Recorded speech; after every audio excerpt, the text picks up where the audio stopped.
ಈಗ ನಾವು ಬಂದಿದ್ದೀವಿ ಲೋಕಸಭೆ ಎಲೆಕ್ಷನ್ಗೋಸ್ಕರ. ತಮ್ಮ ಅಭಿಪ್ರಾಯ, ಯಾರು ಗೆಲ್ತಾರೆ, ಯಾರು ಸೋಲ್ತಾರೆ? ನಮ್ಮ ಪ್ರಕಾರ ಕಾಂಗ್ರೆಸ್ ಗೆಲ್ಬೋದು ಅಂತ ನಮ್ಮ ಇದರಲ್ಲಿ. ಈ ಭಾಗ್ಯಗಳೆಲ್ಲ ಚೆನ್ನಾಗಿ ಯೂಸ್ ಆಗಿದೆಯಾ? ಯೂಸ್ ಆಗಿದೆ ಮೇಡಮ್. ಏನೇನು ಕೊಟ್ಟಿದ್ದಾರೆ?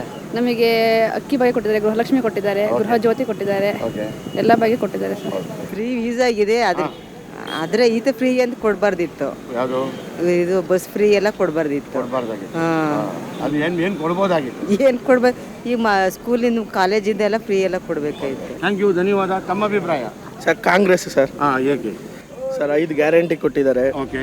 ಆಮೇಲೆ ಎಲ್ಲ ಒಳ್ಳೆ ಥರ ಮಾಡ್ತಾ ಇದ್ದಾರೆ. ಮತ್ತೆ ಫ್ರೀ ಬಸ್ ಬಿಟ್ಟಿದ್ದಾರೆ. ಇವಾಗ ನಿಮ್ಮ ಮುಂದೆನೆ ಬಂದಾಗ ನೋಡಿ, ಹೆಣ್ಮಕ್ಳಿಗೆ ಒಂದು ಟೈಮಲ್ಲಿ ಅವ್ರು ಏನು ಹೇಳಿದ್ರು ಅಂದರೆ ಫ್ರೀ ಬಸ್ ಕೊಡೋ ಬದಲು ಇನ್ನೊಂದು 2,000 ಕೊಡೋ ಬದಲು ಮಕ್ಕಳಿಗೆ ಎಜುಕೇಷನ್ ಕೊಡ್ಬೋದಾಗಿತ್ತು, ಮೆಡಿಕಲ್ ಸ್ವಲ್ಪ ವ್ಯವಸ್ಥೆ ಮಾಡ್ಬೋದಾಗಿತ್ತು. ಇಲ್ಲ ಸರ್, ಏನಾಗಿದೆ ಅಂದರೆ ಈಗ ಒಬ್ಬರು ಕೂಲಿ ಕೆಲ್ಸಕ್ಕೆ ಹೋಗ್ಬೇಕು ಅಂದರೆ ಬಸ್ ಚಾರ್ಜಿಗೆ ಯತ್ನೆ ಮಾಡೋ ಜನ ತುಂಬ ಜನ ಇದ್ರು. ಬಡ ಕಾರ್ಮಿಕರಿದ್ದಾರೆ.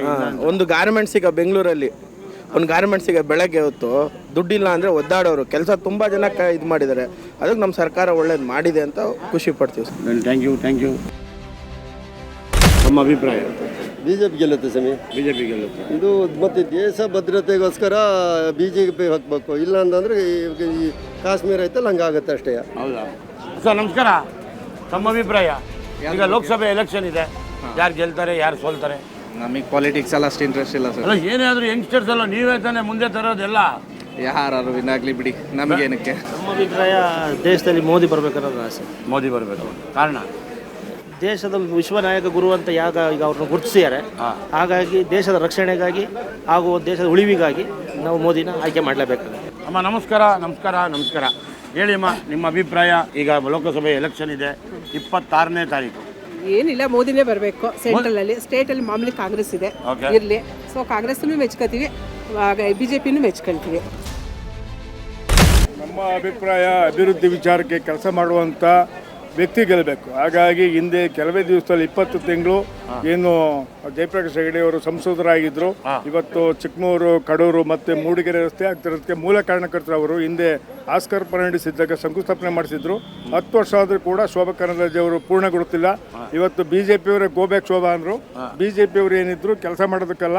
ಹಾಗಾಗಿ ಸಂಸದರಾಗಿ ಒಳ್ಳೆ ಕೆಲಸ ಮಾಡಬೇಕು ಅಂತ ಜಯಪ್ರಕಾಶ್ ಹೆಗಡೆ ಅವರು ಗೆಲ್ಲಬೇಕು. ಆಗಿದ್ರೆ ಮಾತ್ರ ಸಾಧ್ಯ ಅಭಿವೃದ್ಧಿ ಕೆಲಸಕ್ಕೆ ಅಂತಕ್ಕಂಥ ವಿಚಾರ ಹೇಳಕ್ಕೆ ಇಷ್ಟಪಡ್ತೇನೆ. ಓಕೆ, ಧನ್ಯವಾದ. ತಮ್ಮ ಅಭಿಪ್ರಾಯ ಸರ್?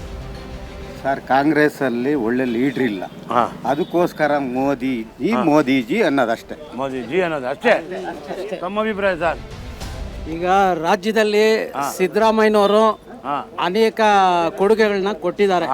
ಬಡವರ್ಗದವ್ರಿಗಾಗಲಿ, ಮಧ್ಯಮ ವರ್ಗದವ್ರಿಗಾಗಲಿ, ಎಲ್ಲರಿಗೂ ಆಗಲಿ ಒಂದು ರೀತಿ ಉತ್ತಮವಾದ ಕೊಡುಗೆಗಳನ್ನ ಕೊಟ್ಟಿದ್ದಾರೆ. ಅದನ್ನು ಉಳಿಸ್ಕೊಂಡು ಬೆಳೆಸ್ಕೊಂಡು ಹೋಗತಕ್ಕಂಥದ್ದು ಶ್ರೀಸಾಮಾನ್ಯರ ಕೈಯಲ್ಲಿದೆ. ಇದು ರಾಜ್ಯದ ಚಿತ್ರಣ. ಆದರೆ ನಮ್ಮ ದೇಶದ ಒಗ್ಗಟ್ಟಿಗೆ, ಐಕ್ಯತೆಗೆ ಮೋದಿಯವರೇ ಸೂಕ್ತ ಅಂತೇಳಿ ಎಲ್ಲರ ಜನಾಭಿಪ್ರಾಯ ಇದೆ. ಕಾಂಗ್ರೆಸ್ ಪಕ್ಷ ಬಡವರ ಪಕ್ಷ.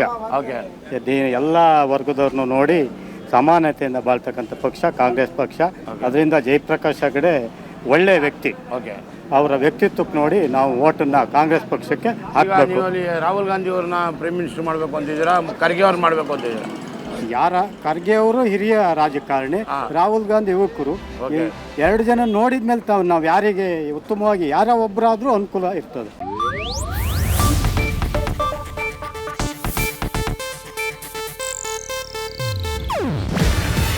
ಇದು ಏಷ್ಯಾನೆಟ್ ನ್ಯೂಸ್ ನೆಟ್ವರ್ಕ್ ಪ್ರಸ್ತುತಿ.